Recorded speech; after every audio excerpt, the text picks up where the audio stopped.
সোণ ৰূপ কাঁহ পিতল আদিৰে মূৰ্তি নিৰ্মাণ কৰি কৰি তোমাক আমি বিচাৰি ফুৰোঁ, কিন্তু সেই কৃষ্ণ তত্ত্ব সমস্তৰে হৃদয়ৰ মাজত থকা স্বত্তেও আমাৰ কাষৰ ঘৰৰ ব্যক্তিজনৰ লগতে আমাৰ কিন্তু মাত বোল নাই, ইজনে সিজনক দেখিব নোৱাৰোঁ।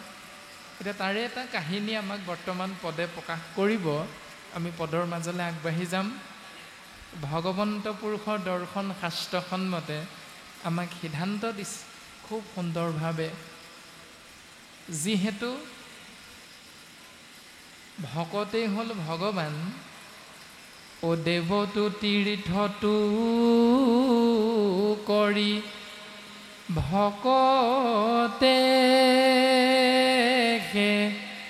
বৰ ভকতক ভজিলে গোচয় কৰ্ম জৰ। যিহেতু দেৱতাক সেৱা কৰাতকৈ, তীৰ্থ ভ্ৰমণ কৰাতকৈ ভকতক সেৱা কৰাটোৱে শাস্ত্ৰৰ শ্ৰেষ্ঠতম দৰ্শন। কাৰণ অৰ্জুনৰ আগত ভগৱন্ত পুৰুষে সিদ্ধান্ত দিছিল, অৰ্জুনক সম্বোধি বুলন্ত শ্ৰী হৰি, কলিত বৈষ্ণৱে বিষ্ণু জানানিষ্ট কৰি। কলিত বৈষ্ণৱে বিষ্ণু, আৰু সেইকাৰণে ও ভকতক পাই যিটো নকৰে হৰিষ। এজন ভকতক দৰ্শন পোৱা মাত্ৰকে যি আনন্দ কৰিবলৈ শিকা নাই, এজন ভকতক দৰ্শন পোৱাৰ মাত্ৰকে যি সেৱা কৰিবলৈ আমি শিকা নাই, মোক পাই সিটো জনে কৰিবে কি ক। তেওঁ মোক পালে কি কৰিব মই আগতেই জানো।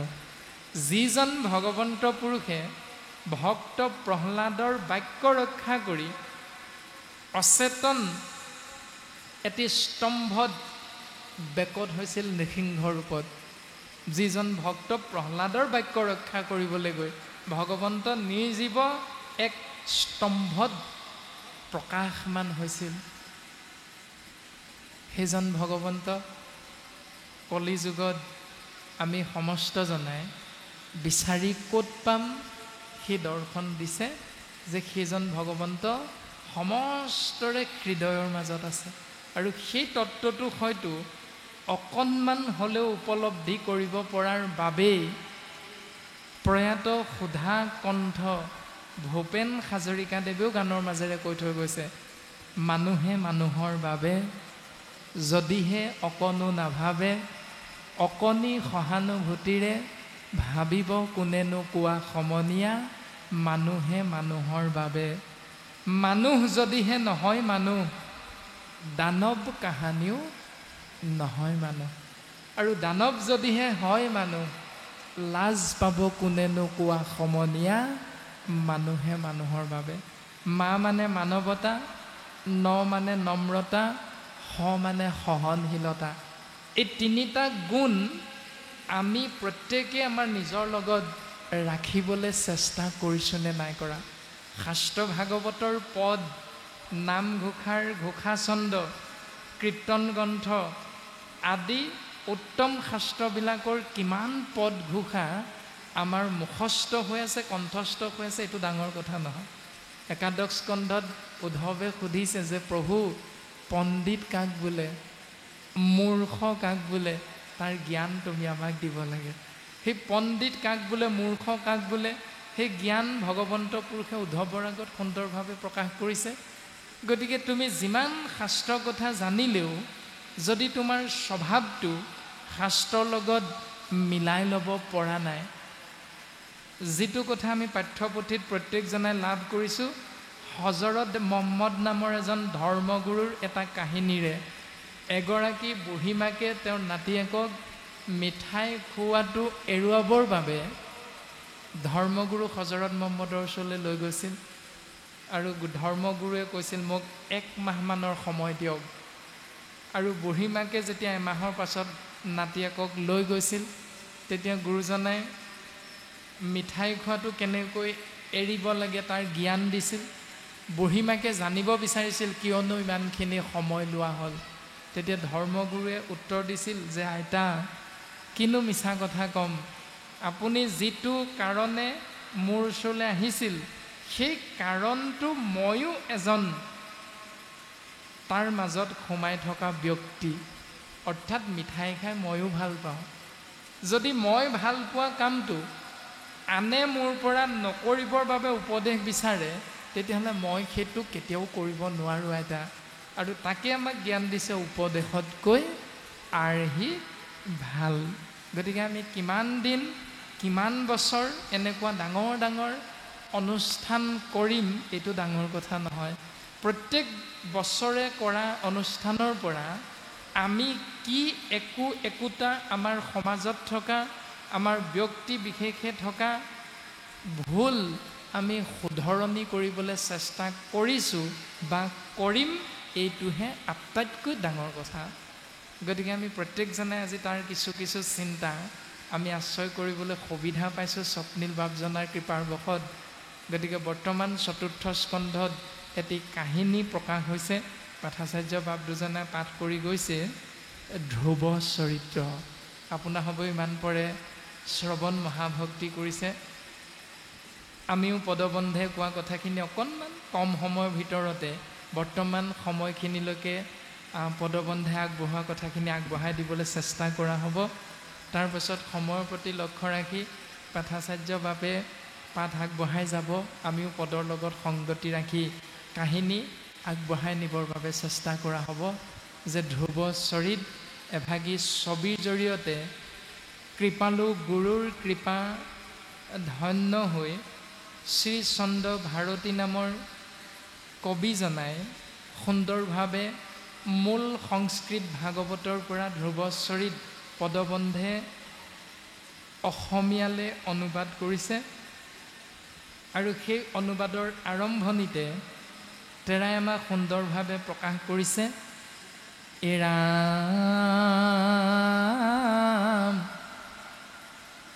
জয় নমো নাৰায়ণ সৰ্ববিঘ্ন বিনাশন ভকত বৎসল দয়াময় যাৰ অংশে অৱতৰী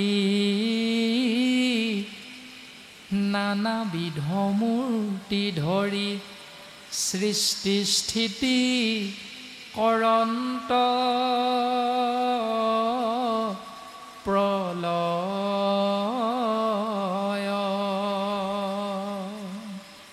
সেইজন ভগৱন্ত পুৰুষৰ দুখানি অভয় চৰণত গুৰুজনাই সেৱা নিবেদন কৰিছে, যিজনৰ চৰণ কমল চিন্তা কৰা মাত্ৰকে সেই ভক্তজনৰ সৰ্ববিঘ্নি নাশ হৈ যায়, সকলো বিপদ আপদৰ পৰা মুক্ত হৈ যাব পাৰে। সেইজনেই হ'ল ভকত বৎসল দয়াময় কৃষ্ণ তত্ত্ব, যিজনাই সন্তানস্বৰূপ আমি জীৱৰূপী ভক্তৰ মনোবাঞ্ছা পূৰ্ণ কৰিবৰ অৰ্থে কৃপালু গুৰুজন বস্তুৱে আমাক দৰ্শন দিছে কীৰ্তন গ্ৰন্থত 24 অৱতাৰ, অৰ্থাৎ তেৰাই হেনো 24 বাৰ এই ধৰাধামত অৱতাৰ ধাৰণ কৰিছিল। লক্ষ্য আৰু উদ্দেশ্য কি তাৰ বিষয়ে আমাৰ যদি জানিবৰ ইচ্ছা হয় তেতিয়াহ'লে শাস্ত্ৰই আমাক দৰ্শন দিছে यदा यदा हि धर्मस्य ग्लानिर्भवति भारत अभ्युत्थानम धर्मस्य तदात्मानं सृजाम्यहं परित्राणाय साधूनां विनाशाय सदुष्कृतां धर्म संस्थापनार्थाय सम्भवामि युगे युगे। अर्थात তিনিটাই মূল উদ্দেশ্য। অধৰ্মৰ যেতিয়া ধৰ্মৰ ওপৰত প্ৰভুত্ব বিস্তাৰ হয় তেতিয়া অধৰ্মক নাশ কৰি ধৰ্মক পুনৰ প্ৰতিষ্ঠা কৰা, দুষ্টক দমন কৰি সন্তক পালন কৰা, দুষ্কৃতি বিনাশ কৰি সংস্কৃতিক ৰক্ষা কৰা, এয়াই হ'ল ভগৱন্তৰ মূল দৰ্শন। আৰু সেইজন ভগৱন্তৰে দুখানি অভয় চৰণত শ্ৰীচন্দ্ৰ ভাৰতী কবিজনাই সমস্ত জীৱৰ মংগলৰ অৰ্থে সেৱা নিবেদন কৰি এটি কাহিনীৰ মাধ্যমেৰে আমাক সেই দৰ্শন বুজাবৰ চেষ্টা কৰিছে। ও ৰামে নমো নমো ভগৱন্ত অনাদি অনন্ত সন্ত নিত্য নিৰঞ্জন নিৰাকাৰ তজু দুই চৰণতে পৰি পৰি দণ্ডৱতে কৰো কোটি কোটি নমস্কাৰ।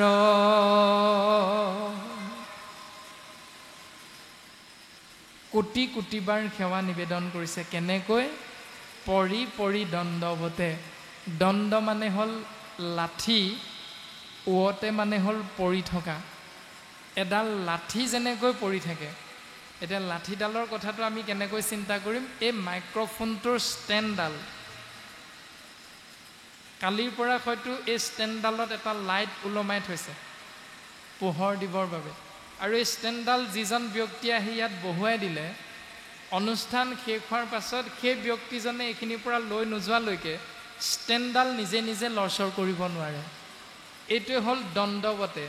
এডাল লাঠি যেনেকৈ পৰি থাকে, ঠিক তেনেকৈ আমি যিজনা স্বামীৰ চৰণত শৰণ গ্ৰহণ কৰিম, সেইজনা স্বামীয়ে আমাক কৰিবলৈ নোকোৱালৈকে আমি সেই কৰ্মত আগবাঢ়ি যাব নোৱাৰিম।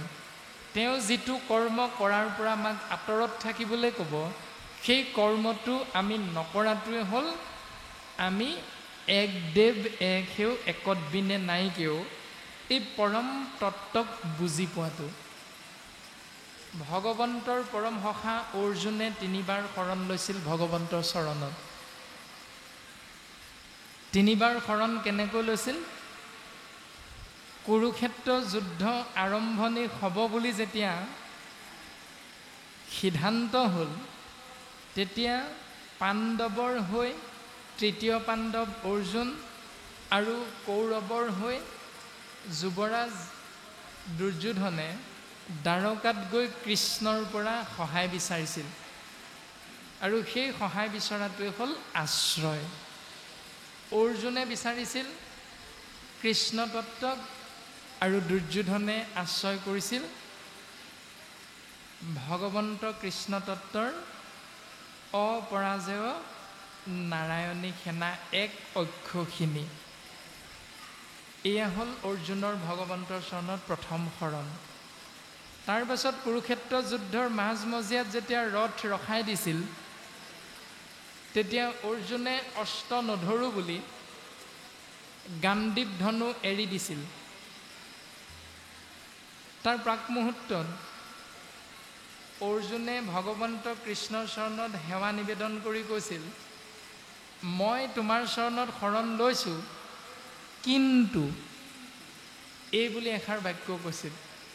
অৰ্থাৎ তাৰ দ্বাৰা এইটো প্ৰকাশিত হৈছে যে আমি গুৰুৰ আজ্ঞা শিৰে ধৰি 12 বাৰ সত্য কৰি এক দেৱ এক সেও একত বিনে নাইকেও কৃষ্ণৰ চৰণত শৰণ ল'লোঁ, কিন্তু নকৰিবলৈ কোৱাখিনিও কৰি আছোঁ। এইটো হ'ল কৃষ্ণৰ চৰণত শৰণ লোৱা হৈছে, কিন্তু সুদৃঢ় বিশ্বাসেৰে শৰণ লোৱাটো হোৱা নাই। প্ৰথম বিশ্বাস, তাৰ পাছত দৃঢ় বিশ্বাস, আৰু 3 নম্বৰতে হ'ল সুদৃঢ় বিশ্বাস।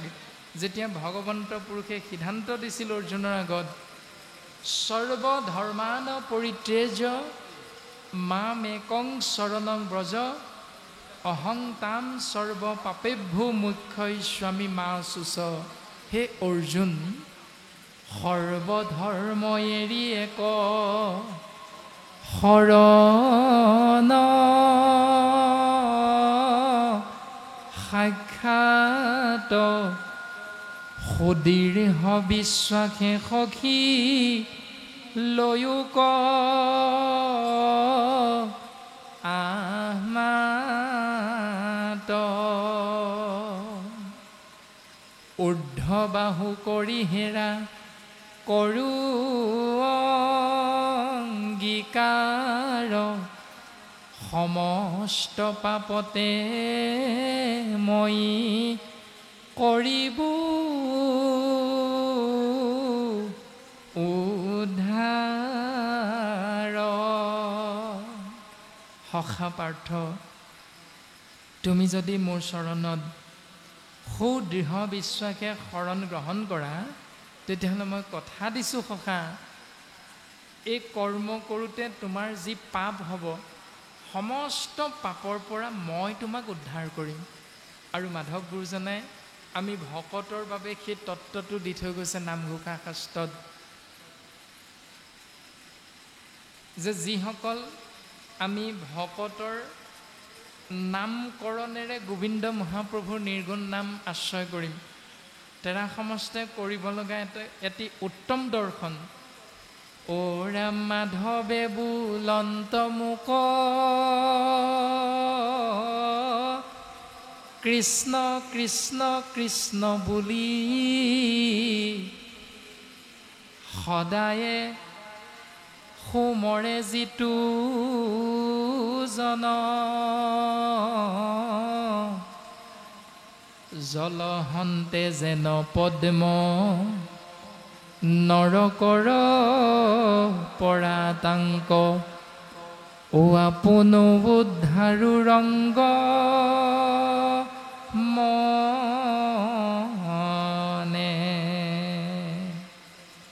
ইমান সুন্দৰভাৱে ঘোষাই আমাক স্পষ্ট ৰূপত ঘোষণা কৰিছে, মাধৱে বুলন্ত মুক।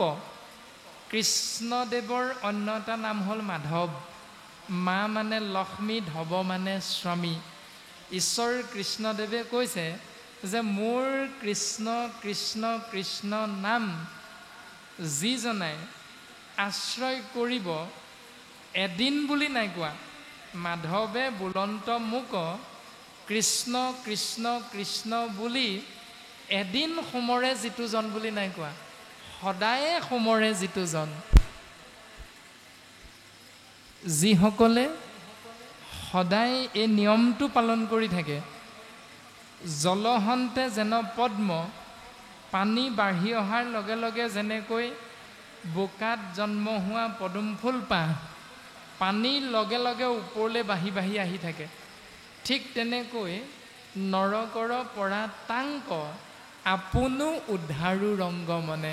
যদি কিবা কাৰণত তেওঁ নৰকগামীও হ'ব লগা হয়, মই মোৰ বিষ্ণুৰ দূতকেইটাক নপঠাওঁ, মই নিজেই গৈ নৰকৰ পৰা মোৰ সেই ভক্তক উদ্ধাৰ কৰি আনো।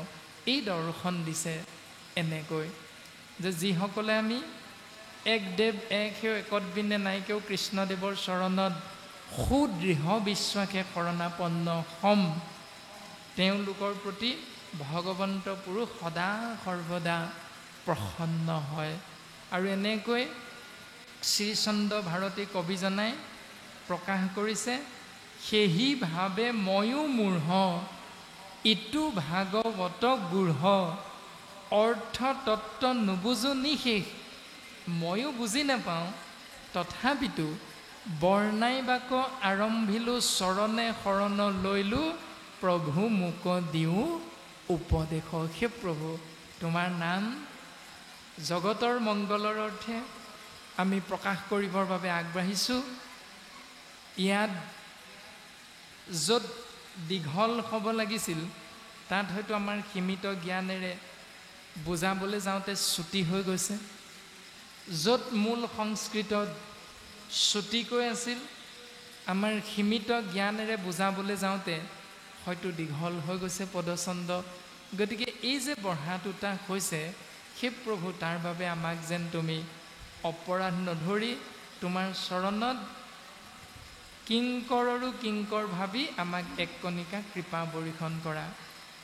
আৰু পুনশ্চ যিসকলৰ বাবে এই তত্ত্ব আগবঢ়াই দিছে সেই প্ৰপন্ন শিষ্য আমাৰ প্ৰতিও শ্ৰীচন্দ্ৰ ভাৰতী কবিজনাই সেৱা নিবেদন কৰিছে। আমি সমস্ত জনা কলিৰ মলমতী মনুষ্যৰ প্ৰতি কেনেকৈ প্ৰকাশ কৰিছে? এৰাম মহন্ত সবক প্ৰতি কৰজোৰে কৰোণতি পদত দুখন যদি থাকে। শাস্ত্ৰৰ অৰ্থক চাই কবিতাৰ অভিপ্ৰায় বুজি নিন্দা বুলিবা আমাক। সেই সন্ত মহন্তসকল, তোমালোকে আশ্ৰয় কৰিবলৈ লোৱা ভাগৱতৰ পদ আমি মূঢ়মতীৰ দ্বাৰাই যিহেতু অনুবাদ কৰা হৈছে, অনুবাদ কৰোঁতে যদি ক'ৰবাত পদত ভুল দেখা পোৱা তেতিয়াহ'লে শাস্ত্ৰৰ অৰ্থটো চাই কবিতাটোৰ অৰ্থটো বুজি লৈ আমাক নিন্দা কৰিবলৈ নাপাহৰিবা, এই বুলি মহন্তৰ চৰণতো সেৱা নিবেদন কৰিছে। তাৰ পাছত শাস্ত্ৰৰ নুবুজে তত্ত্ব, কবিৰো নুবুজে মত, তথাপিতো যদি নিন্দা কৰে, শাস্ত্ৰৰ তত্ত্ব নুবুজি, লিখকজনৰ অভিপ্ৰায়টো নুবুজি যদি নিন্দা কৰা যায়, নিচজনে গালি দেৱ সাধুৰ আপদ ক্ষয়, তাত ক্ৰোধ নাহিকে আমাৰে, তথাপিতো আমি আপোনাসৱক দুখ দিব নোৱাৰোঁ, কিয়নো আপোনাসৱ মহামহন্ত। ইমান সুন্দৰভাৱে কৃপালু গুৰুজনাৰ যি দাস্য ভক্তিৰ আদৰ্শ কেৱল ভাগৱতৰ মাধ্যমেৰে আমি লাভ কৰিব পাৰোঁ। যদি ভাগৱত পঢ়োঁ, যদি ভাগৱত শ্ৰৱণ কৰোঁ, তেতিয়াহ'লে কবিজনাৰ যিটো আদৰ্শ, যিটো মনোভাৱ, এই মনোভাৱটো আমিও আশ্ৰয় কৰিবলৈ চেষ্টা কৰাটো অতীৱ প্ৰয়োজন। এই দৰ্শনটো প্ৰকাশ কৰিছে। ইয়াৰ পাছতে দুলৰী চন্দ্ৰভাগীৰ জৰিয়তে কৃপালু গুৰুজনাই আমাক প্ৰকাশ কৰিছে মহাভক্ত বিদুৰ আৰু মহাভক্ত মৈত্ৰেয়ৰ মাজত কথোপকথন হৈছে এটি কাহিনীৰ কথা। কাহিনীটোৰ নাম হ'ল ধ্ৰুৱ চৰিত। এৰা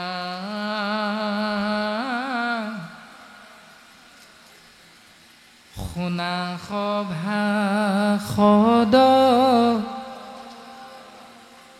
ভাগৱত পদ চতুৰ্থ স্কন্ধৰ কথা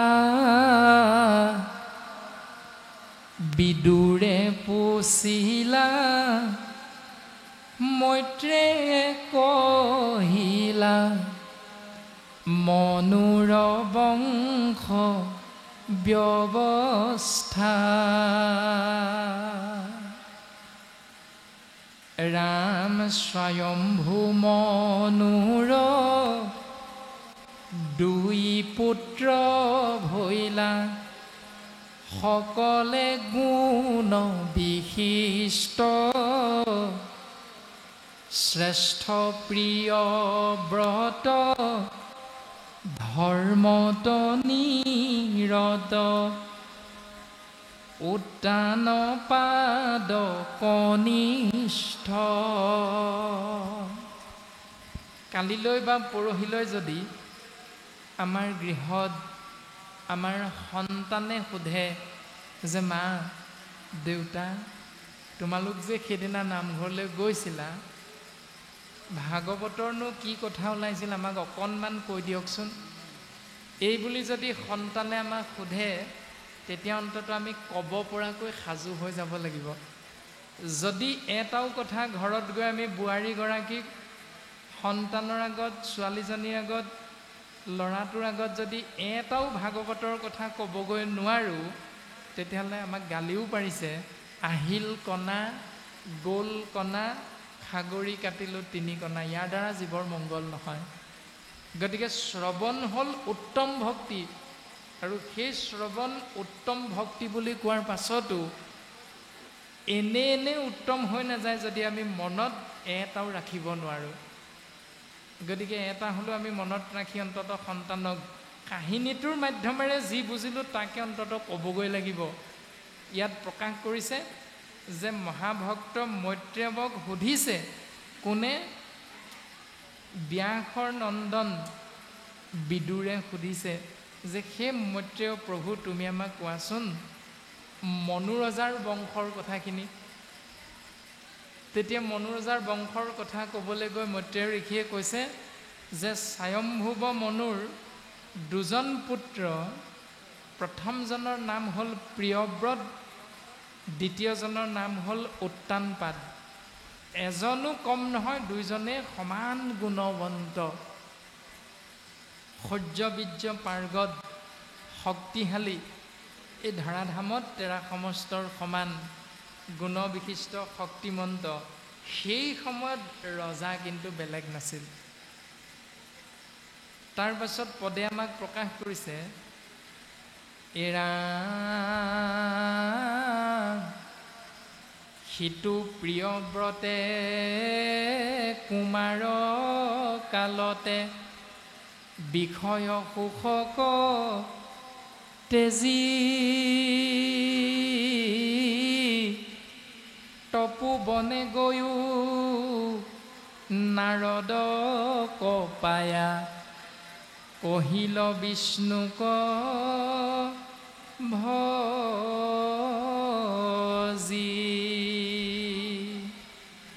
ইয়াত শব্দ ব্ৰহ্ম প্ৰকাশ হৈছে কহিল, হ'ব লাগিছিল তৰিল বিষ্ণুক ভজি। শ্ৰেষ্ঠ পুত্ৰ প্ৰিয়ব্ৰতে কুমাৰ কালতে বানপ্ৰস্থ গ্ৰহণ কৰি দেৱঋষি নাৰদৰ কৃপাধন্য হৈ বিষ্ণুৰ চৰণ চিন্তা কৰি এই সংসাৰৰ পৰা সুন্দৰভাৱে তৰি যাব পাৰিলে। বিষয় সুখ সমস্ত ত্যাগ কৰিছে আৰু ঈশ্বৰক চিন্তা কৰি এই সংসাৰৰ পৰা তৰি যাব পাৰিলে। এতিয়া আমি বিষয়ী জীৱ, এতিয়া আমি কেনেকৈ তৰিম পিছে? প্ৰিয়ব্ৰত ৰজা শ্ৰেষ্ঠ হৈ শক্তিমন্ত হৈ বিষয় সুখ ত্যাগ কৰি নাৰদৰ কৃপাধন্য হৈ ঈশ্বৰক চিন্তা কৰি বানপন্থ গ্ৰহণ কৰি তৰি গ'ল। কিন্তু আমিতো কুমাৰ কালতে ভাগৱত ধৰ্ম আশ্ৰয় কৰিবলৈ কোনো চেষ্টাই নকৰোঁ। আমি কেৱল বিষয় সুখ আশ্ৰয় কৰি মোৰ ধন মোৰ জন, মই হ'লোঁ মহাজন, ঐশ্বৰ্য বিভূতি মোৰ আছে, ঐশ্বৰ্য বিভূতি হ'লে পৃথিৱীখনো কিনিব পাৰি, ধৰ্ম কৰ্ম কেলৈনো লাগিছে। নামঘোষা শাস্ত্ৰত মাধৱ গুৰুজনে এটি উপদেশ দিছে আমাক,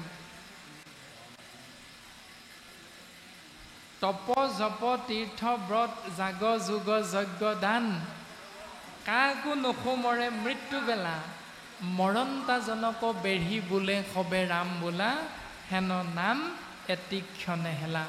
আমি গোটেই জীৱনটো 33 কোটি দেৱ দেৱতাৰ চৰণ চিন্তা কৰোঁ, কিন্তু বিচনাত যেতিয়া পৰি থাকে তেতিয়া সেই শয্যা খাই মুমূৰ্ষ অৱস্থাত থকা ব্যক্তিজনৰ ওচৰত গৈ 33 কোটি দেৱ দেৱতাৰ নাম আশ্ৰয় কৰাৰ বিপৰীতে কিন্তু আমি প্ৰত্যেকজনাই কওঁ সম্পৰ্ক অনুসৰি সম্বোধন ধৰি ধৰি, বোলে দদাইদেউ, খুৰাদেউ, বৰদেউতা, বৰমা, খুৰী, যদি সম্পৰ্ক যাৰ যি হয় সেই অনুপাতে আমি প্ৰত্যেকে কওঁ বোলে ৰাম বুলি কওকচোন, কৃষ্ণ বুলি কওকচোন, বিষ্ণু বুলি কওকচোন, হৰি বুলি কওকচোন।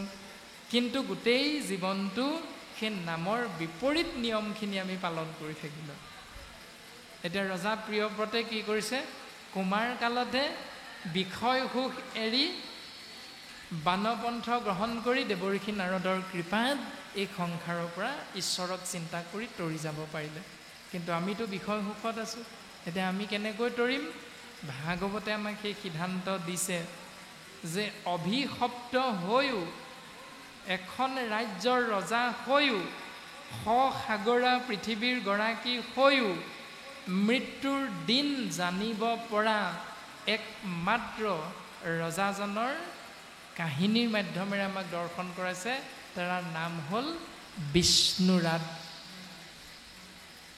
মাতৃ উত্তৰাৰ গৰ্ভস্থ হৈ থাকোঁতে দ্ৰোণাচাৰ্যৰ পুত্ৰ অশ্বত্থমাৰ ব্ৰহ্মাস্ত্ৰৰ আঘাতৰ পৰা ৰক্ষা কৰিবৰ বাবে স্বয়ং ভগৱন্ত কৃষ্ণদেৱে অংগুষ্ঠ প্ৰমাণ মানে বুঢ়া আঙুলিটোৰ সমান সৰু এটি আকাৰ ধাৰণ কৰি উত্তৰাৰ গৰ্ভত প্ৰৱেশ কৰি সেই গৰ্ভস্থ সন্তানক ৰক্ষা কৰিছিল। কৌমোদকী গদাৰে ব্ৰহ্মাস্ত্ৰক নষ্ট কৰিছিল।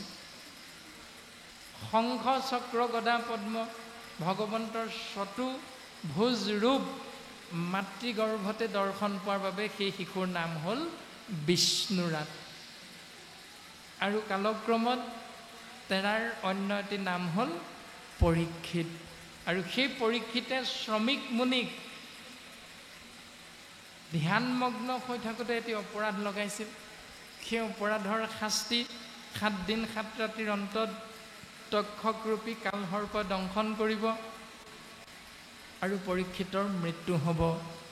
মৃত্যুৰ পৰা পৰিত্ৰাণ পাবৰ উপায় বিচাৰিছিল আৰু মহামানী শুকগুৰুৰ কৃপাধন্য হৈ বৈকুণ্ঠৰ কল্পতৰু ভাগৱত শাস্ত্ৰ ইহাৰ উত্তম ফল হৰিনাম মাত্ৰ।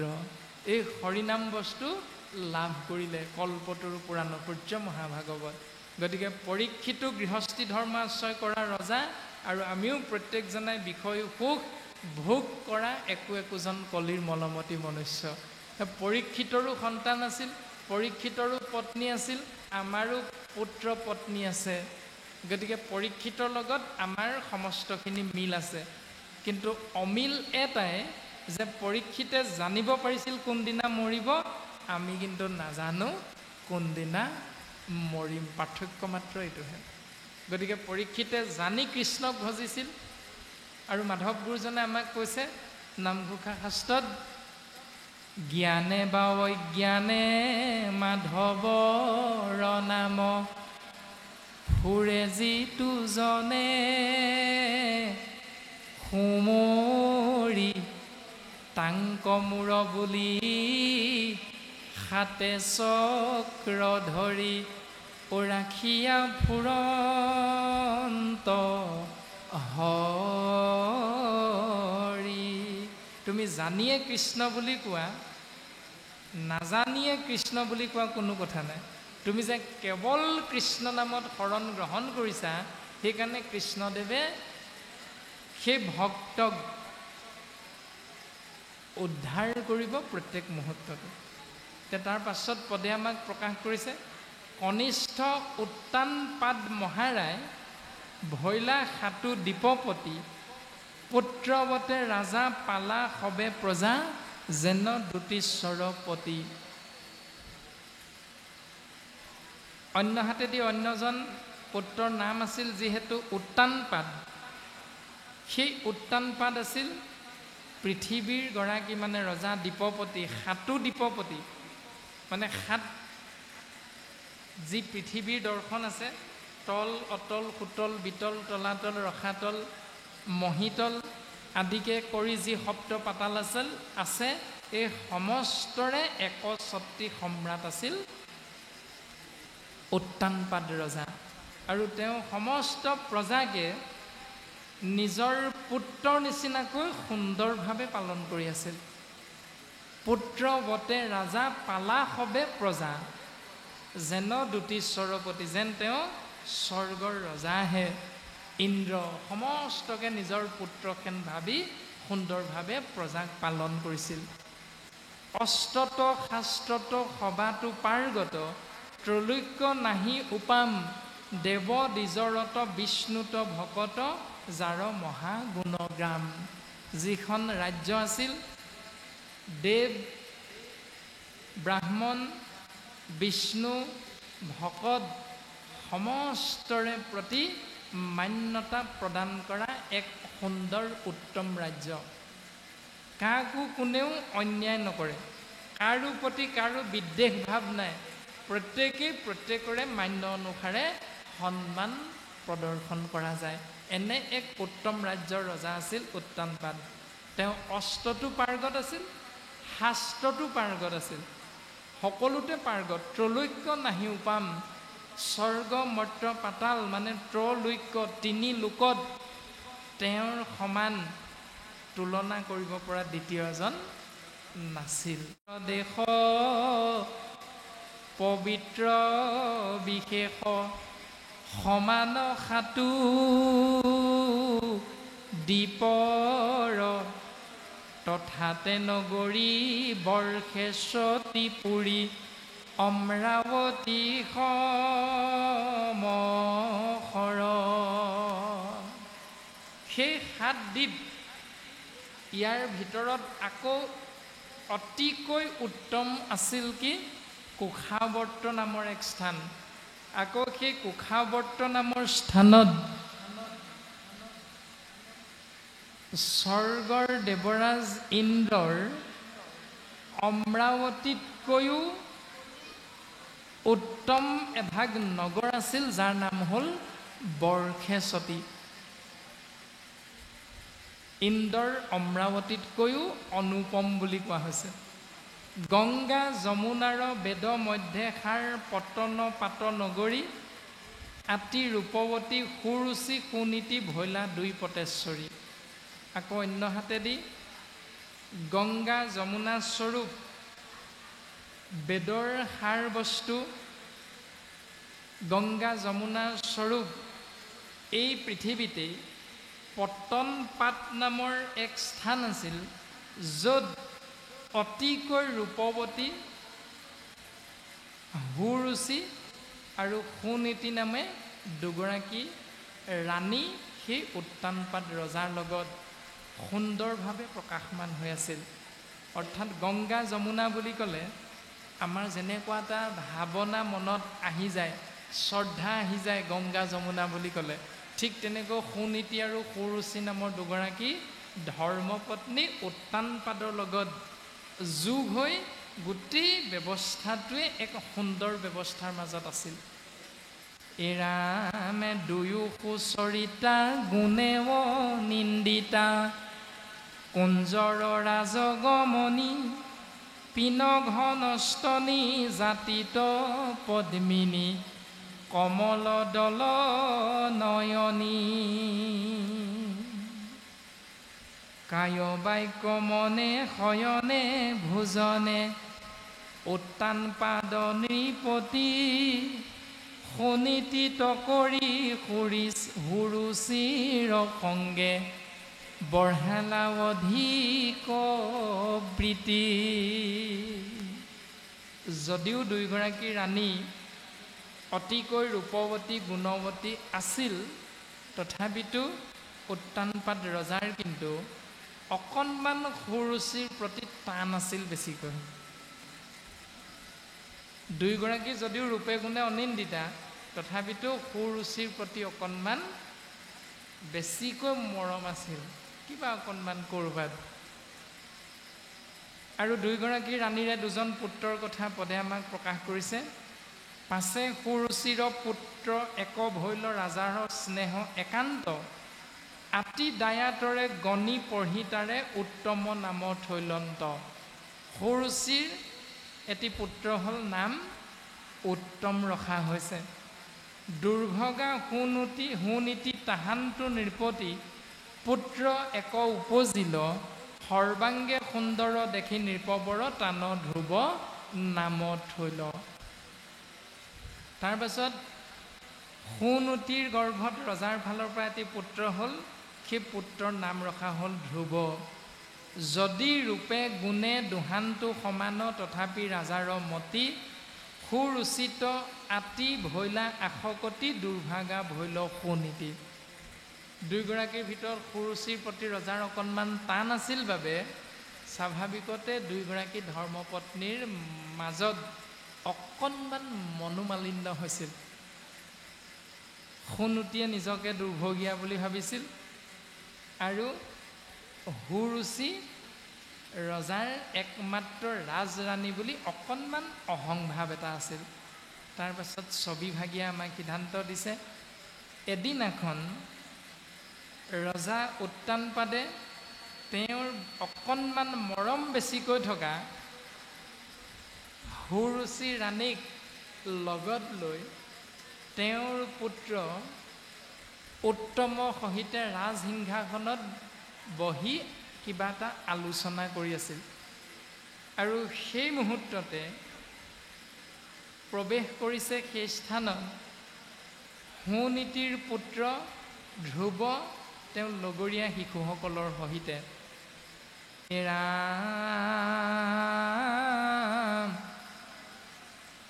সুৰুচিও সেহি ঠাই পুত্ৰৰ আনন্দ চাই নৃপতিক আচন্ত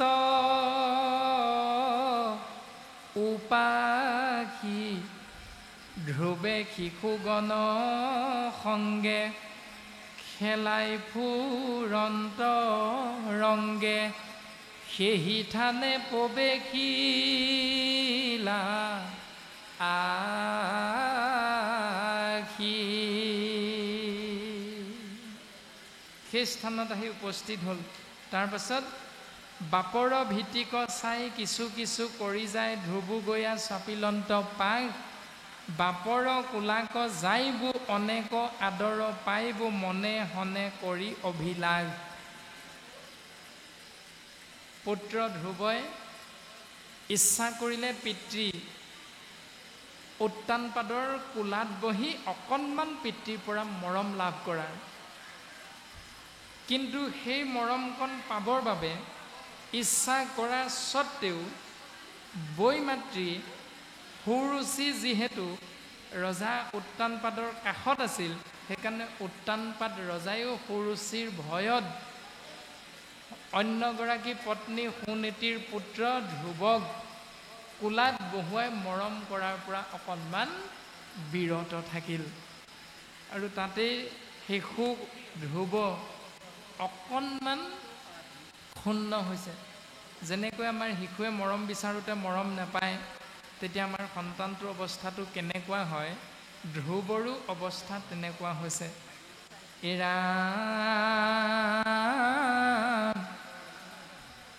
হাতৰ ওচৰ পাই পিতৃৰ মুখক চাই হাত মেলি শান্ত উঠিবা ক ৰাজা সুৰুচিক ভয় দেখি যেন নেদেখয় নকৰিলা আশ্বাস ধ্ৰুৱক। কাষতে আচন্ত ৰৈ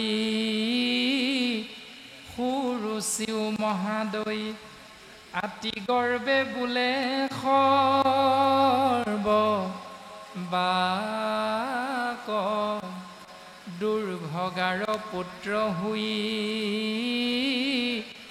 ৰাজাৰ খাতত হুই অতই কেনমতে চাখ উঠিবাক। তই দুৰ্ভগীয়াৰ পুত্ৰ হৈ ৰজাৰ সিংহাসনত বহিবলৈ আহিছ, ইমান সাহস কৰিছ তই, এই বুলি বৈমাতৃ সুৰুচিয়ে শিশু ধ্ৰুৱক নানান ককৰ্থনা গালি সপনি পাৰি সেই ৰজাৰ মৰমৰ পৰা বঞ্চিত কৰিলে। যদ্যপিতো শিশু তই ৰাজাৰ কুমাৰ হস তথাপিতো নকৰ আৰু ইচ্ছা জাতো মুত নজন্মিলি দুৰ্ভগাত উপজিলি এতেকে দুৰ্লভ তোৰ বাঞ্ছা। তই যে মোৰ গৰ্ভত জন্মগ্ৰহণ নকৰি সেই দুৰ্ভগীয়া সুনীতিৰ গৰ্ভত জন্মগ্ৰহণ কৰিলি, সেইকাৰণে তই এই মৰমৰ পৰা সদায় বঞ্চিত হৈ থাকিবি যা। এই বুলি নানান ককৰ্থনা কৰি কোমল বয়সৰ সেই শিশু ধ্ৰুৱক সেই স্থানৰ পৰা খেদি পঠিয়ালে। এনেধৰণে ছবি চন্দ্ৰভাগী পদে আমাক প্ৰকাশ কৰিলে। তাৰ পাছত শিশু ধ্ৰুৱই সেই মৰমৰ পৰা বঞ্চিত হৈ কেনেধৰণে তেওঁৰ মাতৃ সুনীতিৰ ওচৰত গৈ সেই কথাখিনি অৱগত কৰিছে। তাৰ পাছতে শিশু ধ্ৰুৱই কি কি কৰ্ম কৰিছে আৰু আমাৰ বাবে কেনেকুৱা আচৰণ কৰিবলৈ শাস্ত্ৰসন্মতে প্ৰকাশ কৰি থৈ গৈছে সমস্ত জ্ঞান আমাক পদবন্ধে প্ৰকাশ কৰিব। আমি দুইজনা পাঠাচাৰ্যৰ চৰণত পুনশ্চ সেৱা নিবেদন কৰা হৈছে যে ইয়াৰ পাছত পদবন্ধে কি ক'ব তেৰা সমস্তই পাঠ আগবঢ়াব, আমিও মাজে মাজে পদৰ লগত সংগতি ৰাখি কথাখিনি আগবঢ়াবলৈ চেষ্টা কৰা হ'ব। এইখিনিতে পুনশ্চ আমি তিনিটি শব্দৰ অৰ্থ কোৱা হৈছে যে উত্তানপাদ শব্দৰ অৰ্থ হ'ল যাৰ এখন ভৰি সদায় দাং খাই থাকে। পাদ মানে ভৰি, উত্তান মানে দাং খাই থকা। তাৰপাছত তেওঁৰ দুগৰাকী পত্নী নাম হ'ল সুৰুচি আৰু অন্যগৰাকী হ'ল সুনতি। তাৰ অৰ্থ হ'ল সুৰুচি মানে সুস্বাদু খাদ্যৰ প্ৰতীক হিচাপে সুৰুচি দৰ্শন প্ৰকাশিত হৈছে, আৰু সুনতি মানে যাৰ চিন্তা সদায় উত্তম তাৰ প্ৰতীক হিচাপে ৰাণী হিচাপে সুনতিক আশ্ৰয় কৰি গুৰুজনে আমাক এই কাহিনীটোৰ মাধ্যমেৰে সুন্দৰ সুন্দৰ উপদেশ দিবলৈ বিচাৰিছে যে ৰজা উত্তানপাদ অৰ্থাৎ আমি মনুষ্য নামৰ শৰীৰধাৰী জীৱৰ যাৰ এখন ভৰি সদায় দাং খাই থাকিব সুৰুচিৰ প্ৰতি, অৰ্থাৎ মাছ মাংস নহ'লে আহাৰ খাব নোৱাৰোঁ। এই সুৰুচি যাৰ আমাৰ থাকে তেওঁৰ অৱস্থাটো কি হয়? সুনীতি যাৰ সদায় চিন্তা উত্তম, সমস্ত প্ৰাণীৰ প্ৰতি দয়া মমতা কৰোণাৰ ভাৱ থাকে, প্ৰাণী হিংসাৰ পৰা নিজকে আঁতৰাই ৰাখিব পাৰিম, তাৰ প্ৰতীক হিচাপে সুনীতিক দৰ্শন কৰাইছে। এই কথাখিনি আমি অৱগত কৰি পুনৰ পাঠে কি ক'ব আমি তাৰ মাজলৈ আগবাঢ়িম।